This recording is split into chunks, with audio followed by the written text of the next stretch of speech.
Gopi Janaballabha Giridvaradhari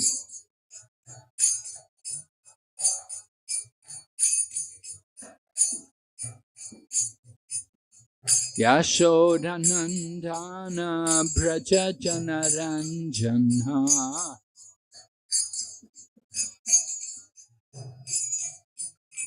Yashodanandana Braja Janaranjana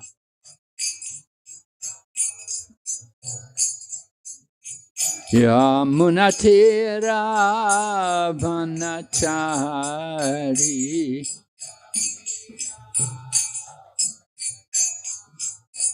Yamunatira Vanachari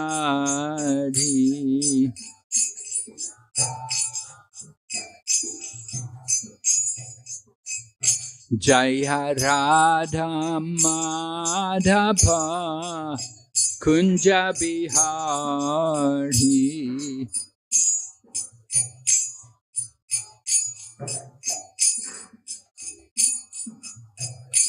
Jaya Radha Madhava Kunja Bihari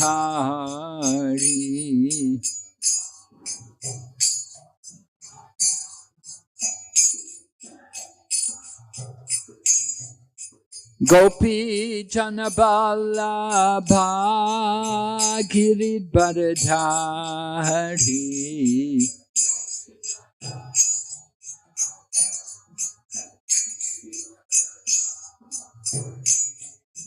Gopi Janaballabha Giridvaradhari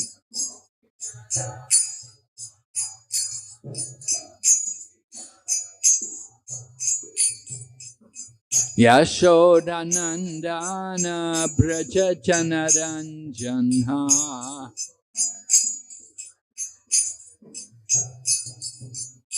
Yashodanandana Braja Janaranjana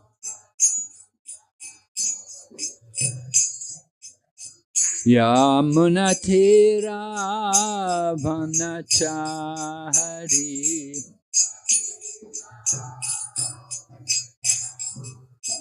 Yamunatira Vanachari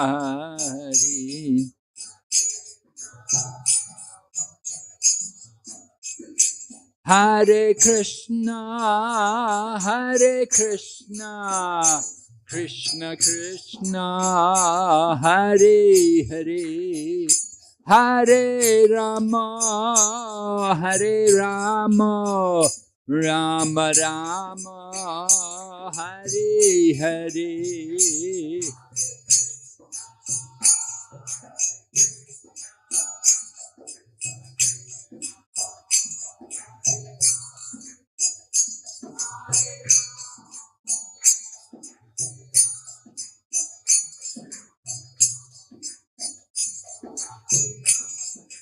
Hare Krishna, Hare Krishna, Krishna Krishna, Hare Hare, Hare Rama, Hare Rama, Rama Rama, Hare Hare.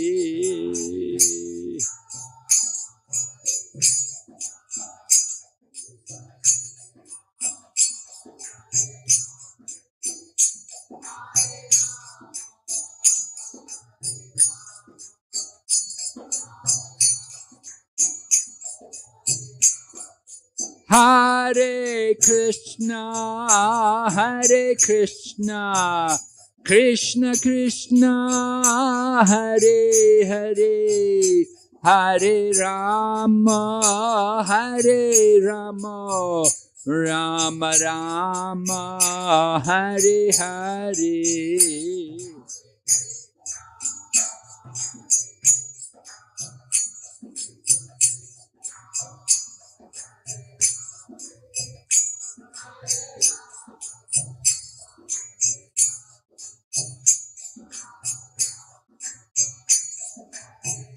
Nitai Gaur Haribo, Haribo, Haribo, Nitai Gaur Haribo.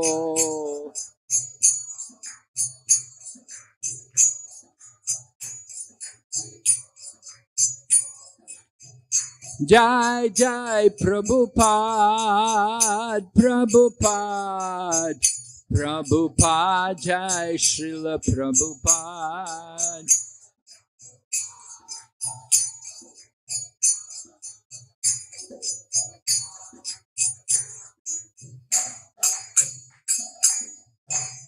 Gaur Premanande. Om Namo Bhagavate Vasudevaya.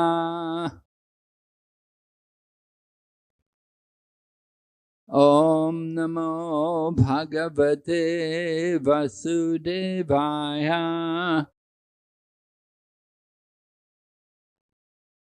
Om Namo Bhagavate Vasudevaya.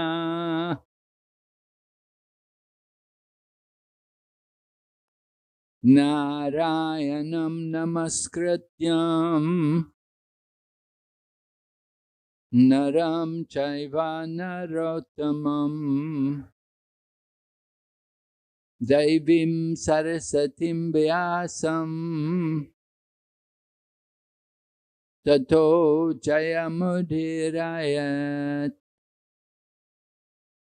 Nasta Praeshu Vabhadreshu Nityam Bhagavata Sevaya Bhagavati Uttama Shloke Bhaktir Bhavati Naishtaki. Now, we're reading Srimad Bhagavatam. This is Canto 5, Chapter number 14, entitled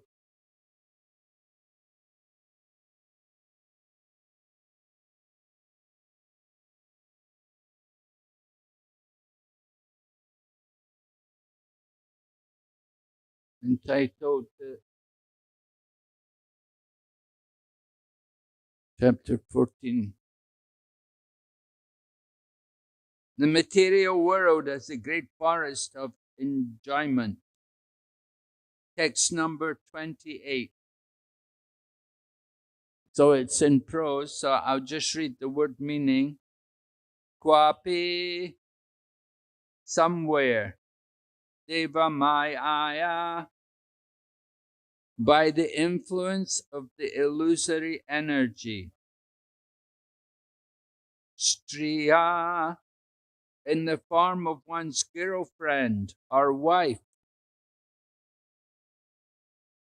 Bhujalata, by beautiful arms, which are compared to tender creepers in the forest. Upagodha, being deeply embraced. Praskana, lost. Viveka, all intelligence. Vijnana, scientific knowledge. Yat vihara, for the enjoyment of the wife. Griha aramba, to find a house or apartment.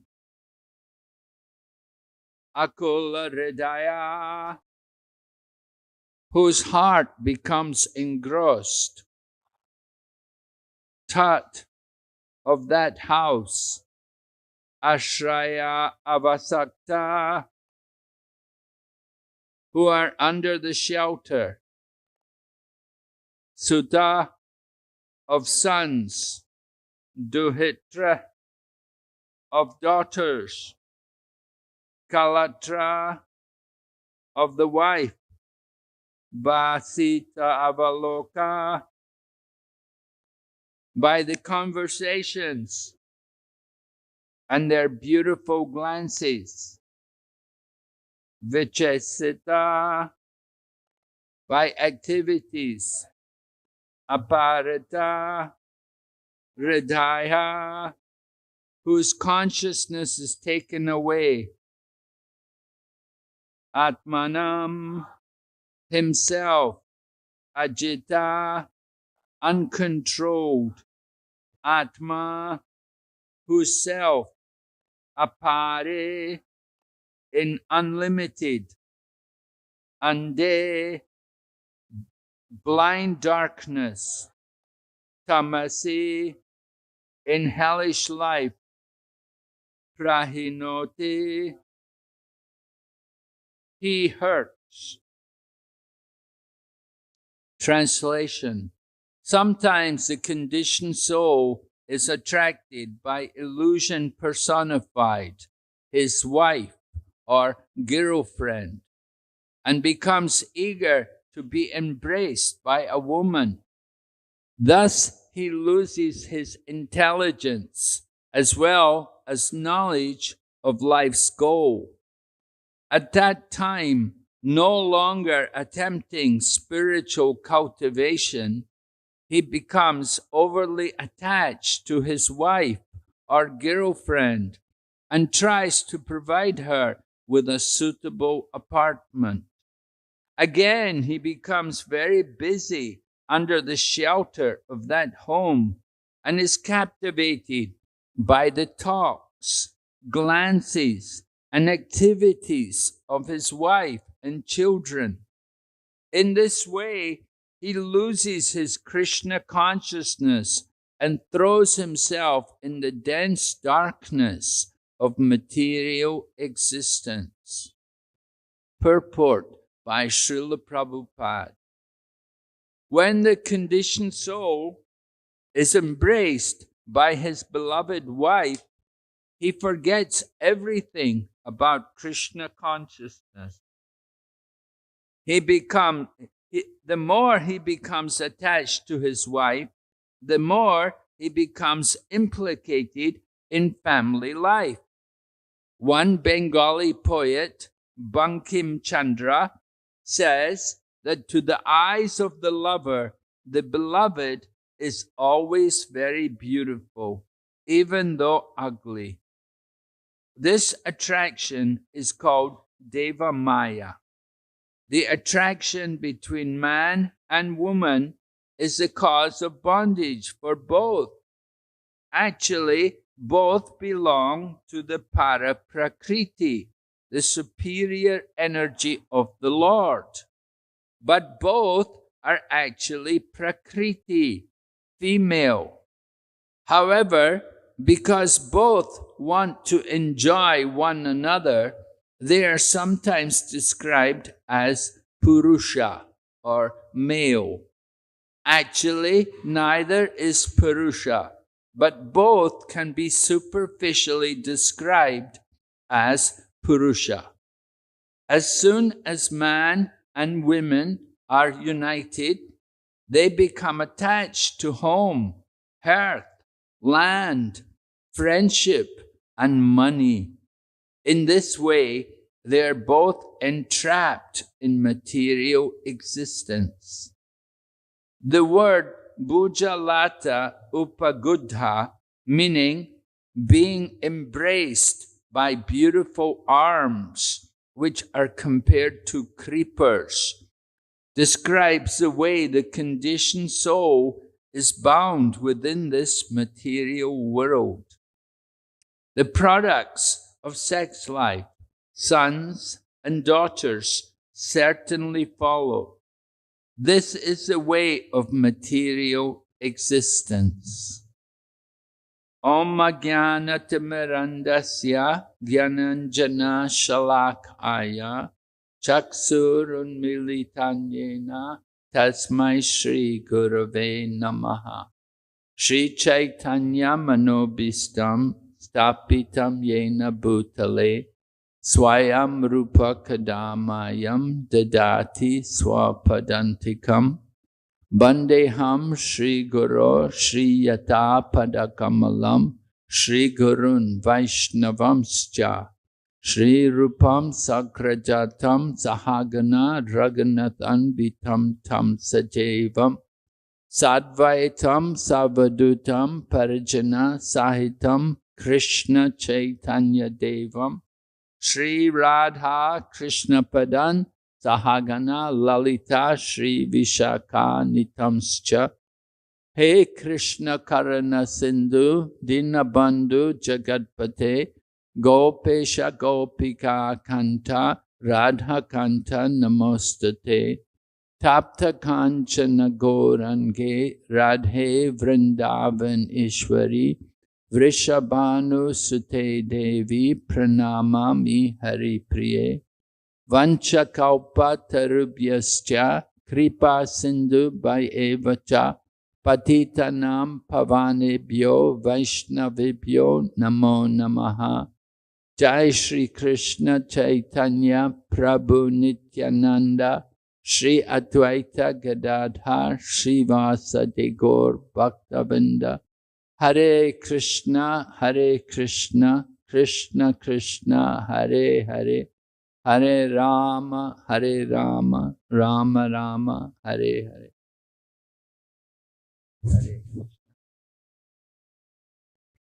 So we're hearing about the description of the material world and how in the material world everyone wants to enjoy.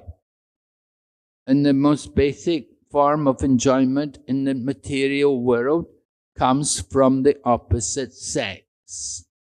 We become attached to the other sex and we want to enjoy the other sex. The man wants to enjoy the woman wants to enjoy the man. There is a principle of material existence. So Srila Prabhupada helped us to understand these things by some nice examples. Some are given in Srimad Bhagavatam and some from stories or anecdotes which he would narrate. One of the nice examples which he narrated was entitled Truth and Beauty. And Prabhupada is discussing if truth and beauty are actually compatible.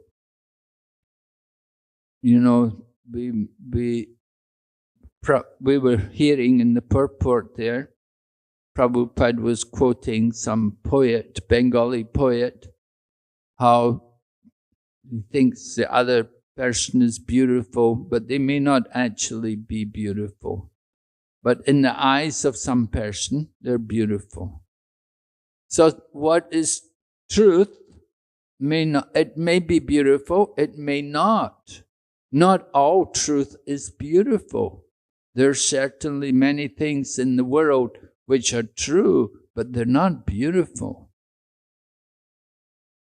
And something may be beautiful, but it may not be true. It may not be true for very long, that is. It may appear beautiful. So beauty is a relative thing, but there is on the spiritual platform, we can say on the spiritual platform, truth and beauty are compatible.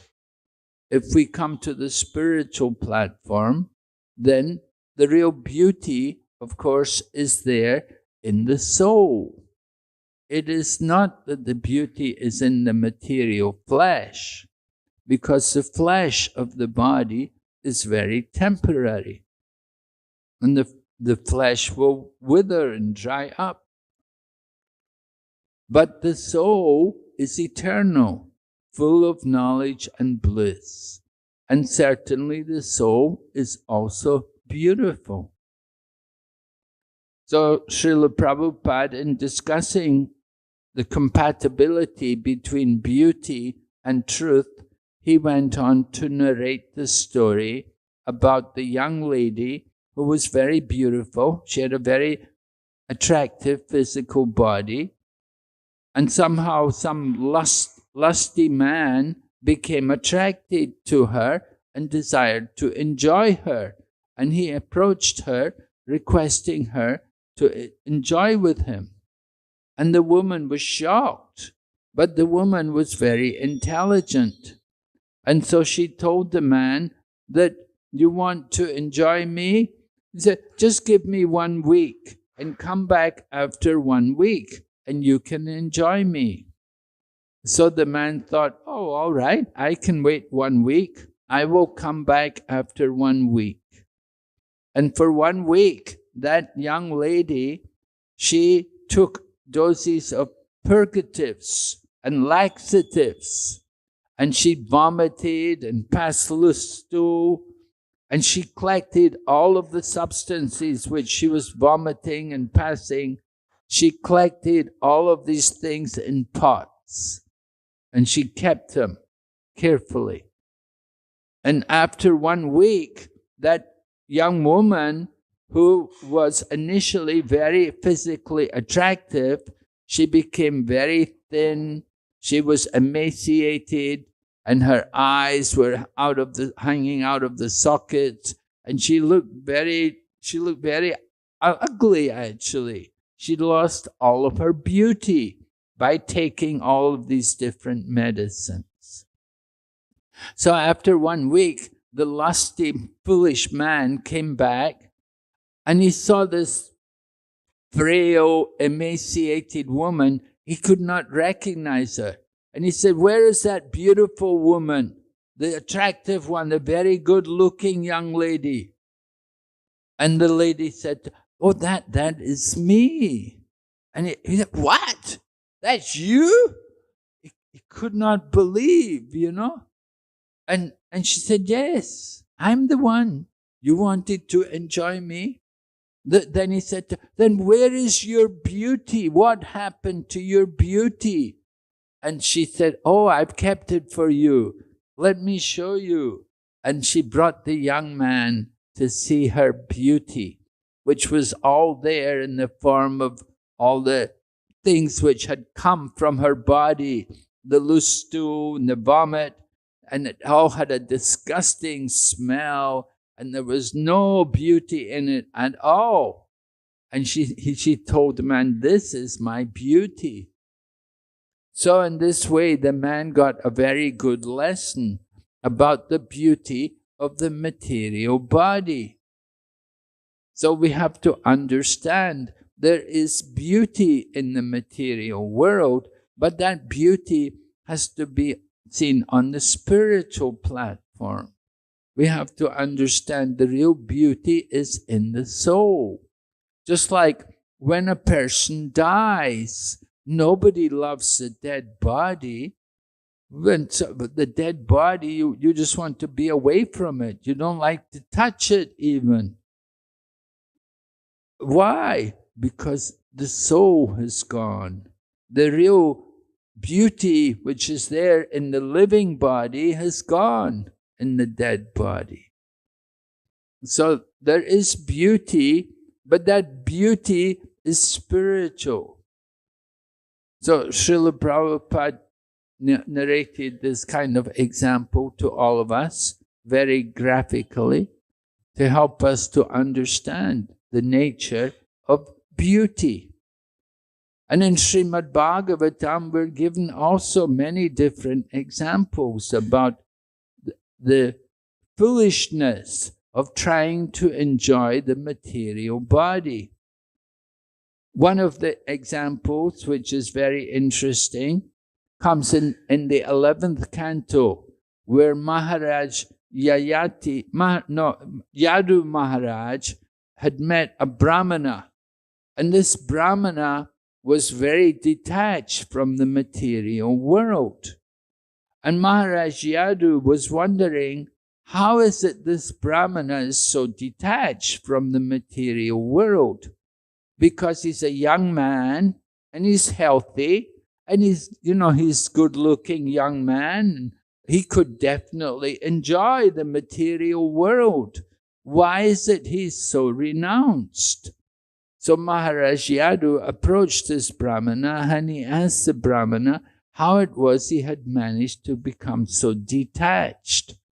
So then the Brahmana began to narrate to him about different gurus and how these different gurus had all enlightened him about the nature of the material world.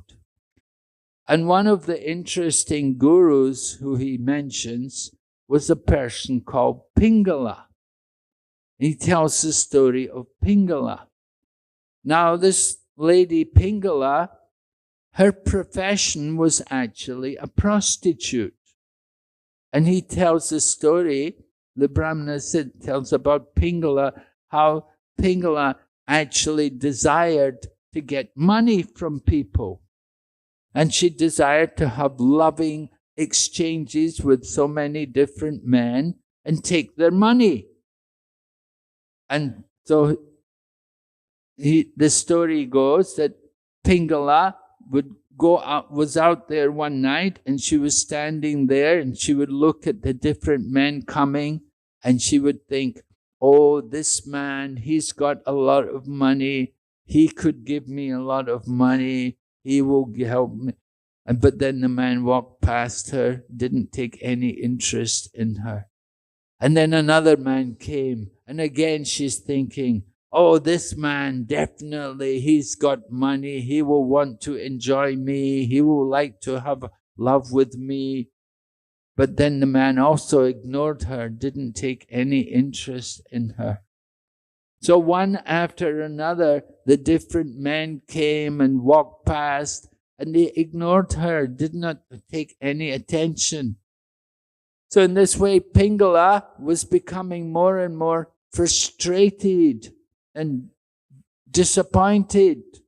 And finally it came to midnight, and gradually there was no more men. So what did Pingala do? She became detached from the whole situation. She had undergone so much thought of enjoying. She was so foolish. She was thinking that she could have a loving exchange with men who were actually of the lowest character. You can understand any men who go to prostitutes that they're of a very low character. And Pingala was actually thinking she was having love, making love with them and enjoying, and at the same time getting their money. So it was the whole situation was very foolish. But this woman Pingala, by the arrangement of the Lord, she did not get any customer, and she was completely frustrated. No one took any interest in her. But she was fortunate because she became detached from the whole situation. There is all the attachment brought about detachment because she could not get what she wanted. So eventually she just gave up the thought of trying to enjoy, and she became detached from everything. And she understood that actually the Lord is very kind to her, that He's arranged for her to become detached from this. Initially, she was foolish, and she was thinking that she would enjoy, and that the men would enjoy her, and she would enjoy the men and get their money. But eventually she understood the Lord had been very kind to her by not sending any man to enjoy her. And in this way, she gave up all thought of enjoying the material world, and she focused her attention on the Supreme Lord. She understood the person who really loves her is the Lord, and the Lord had arranged for all of her suffering to bring about her purification and to detach her from the material world. All of her sinful activities were all stopped by the grace of the Lord. And in this way, Pingala found peace of mind and she satisfied herself. She gave up all her desires for sinful activity and she focused her attention on the Supreme Lord. She understood that the person who really loves her is the Lord. And he had put her into this situation and he allowed her to try to enjoy. Now he was causing her to become detached from everything.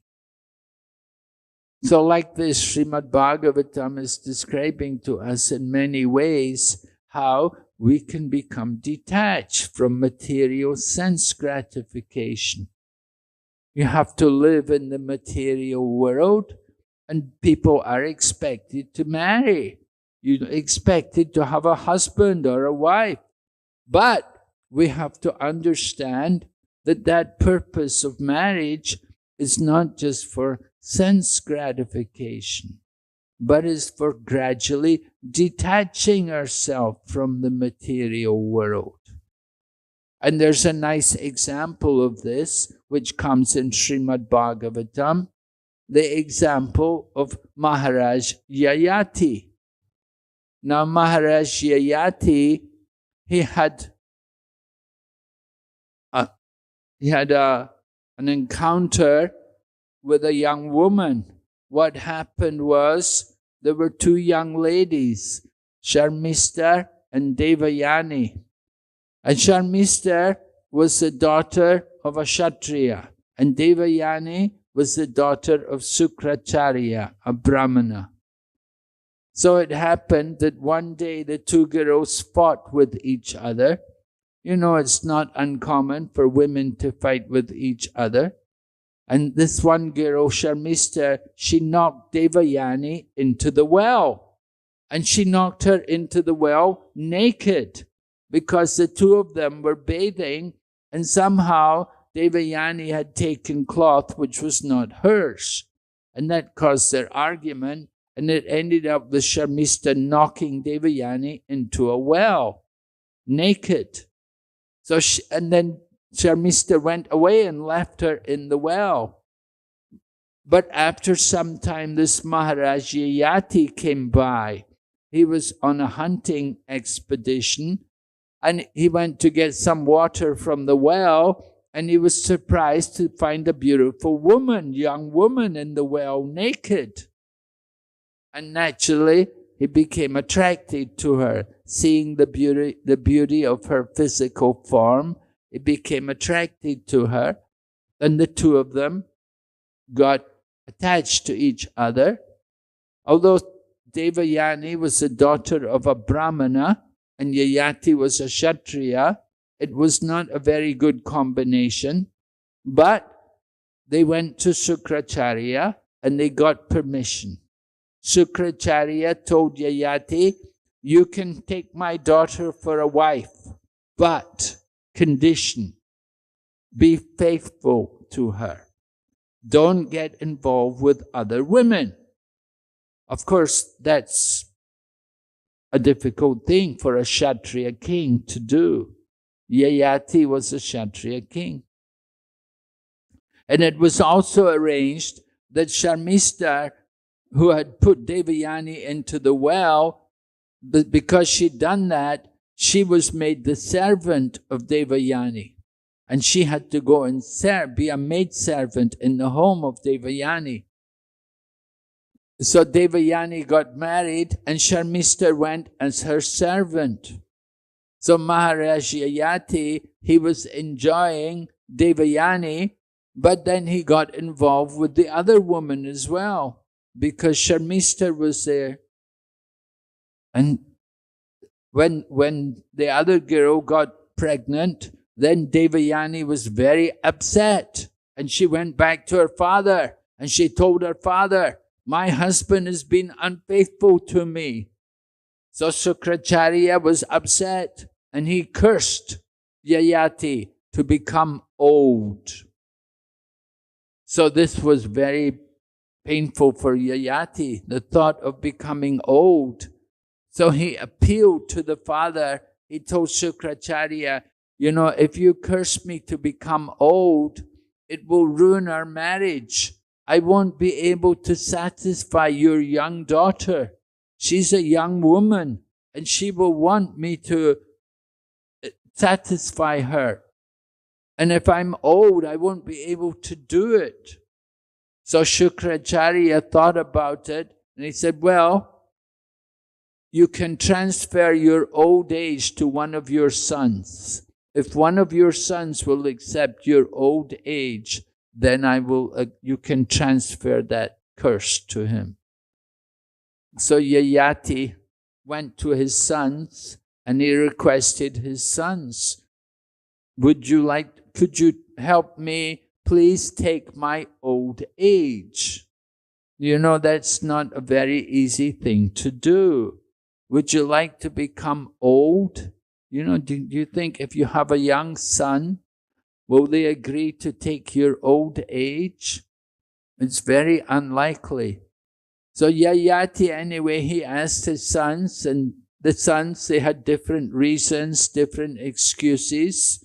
One of them said, I want to renounce later on. If I don't enjoy now, I won't be able to renounce later on. So then he came to the youngest son. The youngest son was called Puru. And Puru told the father, all right, yes, I will take your old age, father. And Puru actually apologized. He said, I'm sorry. He said, if I was a better son, I would have offered. You would not have had to ask me. Ideally, we should understand the father's desire. You should not have to ask. The father should not have to ask. The son himself should want to offer. So Yayati gave his old age to Puru. And in this way, Yayati could continue to enjoy with his different wives, like Devayani and Sharmista and these other ladies. So Yayati enjoyed for a long time. But after enjoying for a long time, he became disgusted. He understood that this enjoyment of the body is foolish and temporary, and he wanted to give it all up. And at that time, Yayati told his wife a story. He told his wife a story about two goats. And he said, you know, it happened, one female goat fell into a well. And somehow the male goat came, and the male goat got the female goat out of the well, and the two goats fell in love with each other, and they enjoyed mating with each other for a long time. But after some time, the male goat also gave up the female goat. He realized that this is not the goal of life. So Yayati was explaining to his wife that he and his wife were like two goats. Just like two goats become attached to each other. The same way, a man and a woman become attached to each other. And they enjoy each other physically, sexually. But after some time, they become disgusted, or they become frustrated, and they want to give it up. So the Vedic culture is like that it's understood that after being trained in brahmachari life, then you can go into householder life. Now, if one is fortunate and is properly trained in brahmachari life, then he can make a good grihasta, and he will not become overwhelmed with the sense gratification which is available in family life. Women also have to be trained to enter into family life. They have to be trained to control their senses and to control their tongue. Women often speak very harsh words. painful words, which are very upsetting to men.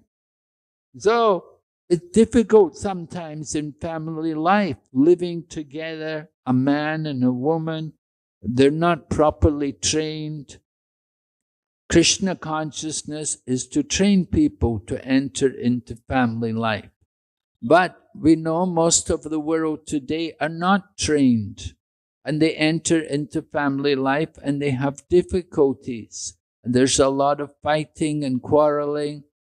Anyway, eventually they get older, and then one should retire from family life. That is successful family life. When you move on into the vanaprastha, the retired stage of life. So, we're not meant to work in jobs all of our life. At a certain point, the Vedas say, Pancha Sordvam Vanam Brajit. From the age of 50, one should prepare to move into the forest, to move into the next ashram. Certainly by the age of 50, it's unlikely you're going to be able to produce any more children, or you're not going to be able to do a lot of work physically. But we can take up spiritual duties, and one is expected to change from material occupation to spiritual occupations. So that is successful grihastha life. So Yayati, he understood that he should move on. He'd been enjoying physical relationships with his wives for a long time. Now he'd had enough. He got disgusted with it, and he wanted to move on. And with the help of his wife, the two of them went on to become enlightened and to achieve success in their spiritual practice. So that is real family life. The husband and the wife, they can move on into the retired ashram where they devote themselves fully to the worship of the Supreme Lord. And they become detached from all of the material situations. They're no longer thinking about children and home and money, and instead they're thinking about service, devotional service for the pleasure of the Supreme Lord. So that is real human life. When we follow that kind of system, we prepare ourselves to enter into the later stages of life, vanaprastha, retirement from the material occupation and fully engaging in spiritual occupations. So this is Krishna consciousness.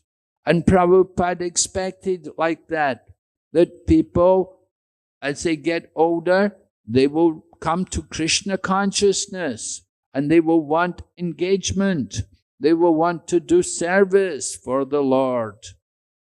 So Krishna conscious temples are there. Everyone, as they get older, they should come and they should offer themselves to be engaged in the service of Lord Krishna. This is the thinking of our devotees. We want to engage people in the service of Krishna. For so long, for so many lifetimes, we've just been serving the senses, and we've never been satisfied. We never found any real happiness.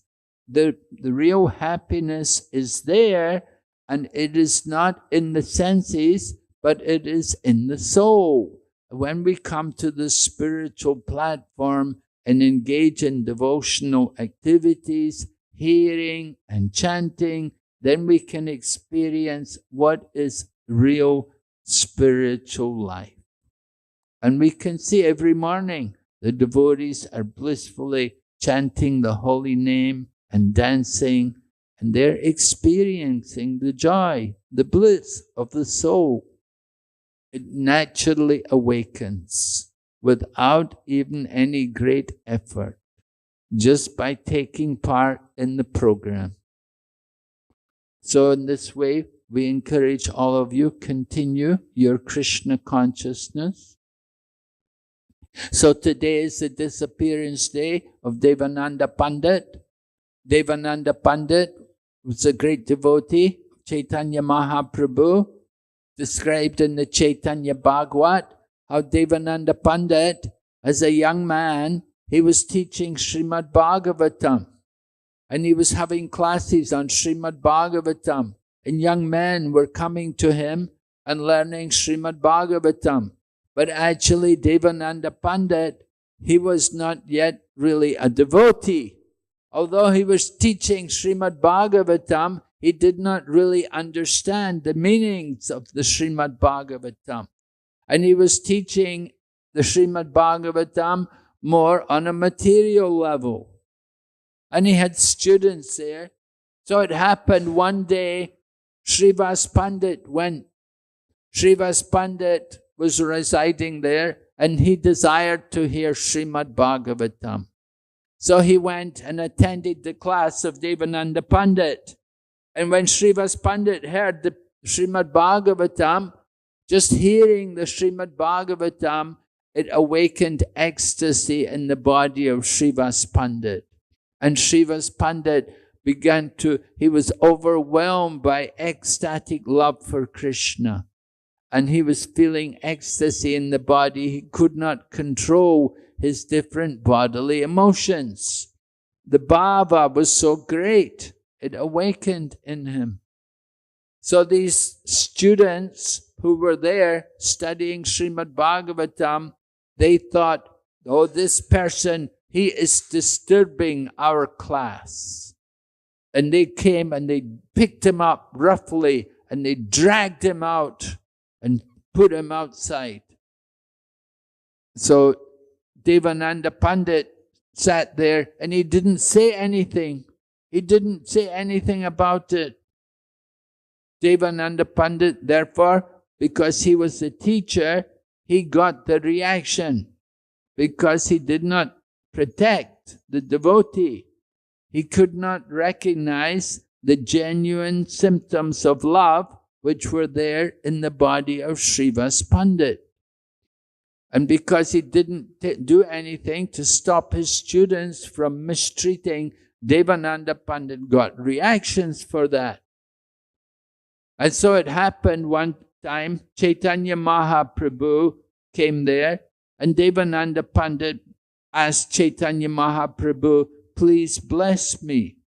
And Lord Chaitanya told him, I will never bless you because you are an offender of devotees. So Devananda Pandit, but he didn't get the mercy from Lord Chaitanya initially.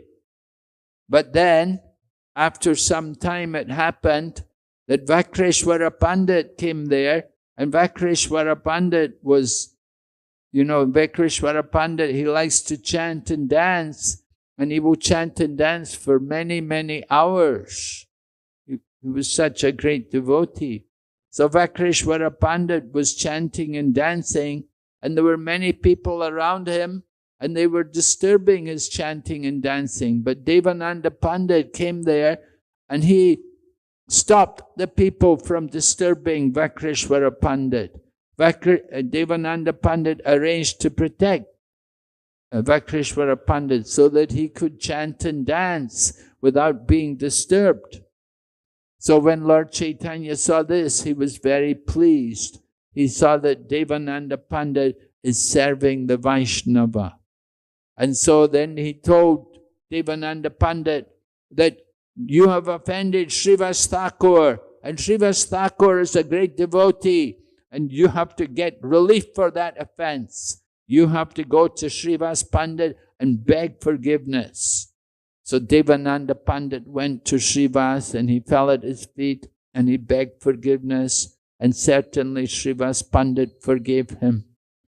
So Devananda Pandit, his temple is there in Navadvip. When we go on parikrama in Navadvip, Goromandal parikrama, we often visit that place.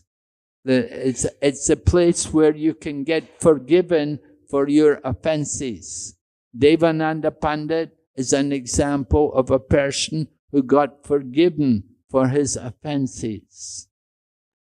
So today is the disappearance day of Devananda Pandit. So we're remembering his activities. Are there any questions? Anyone?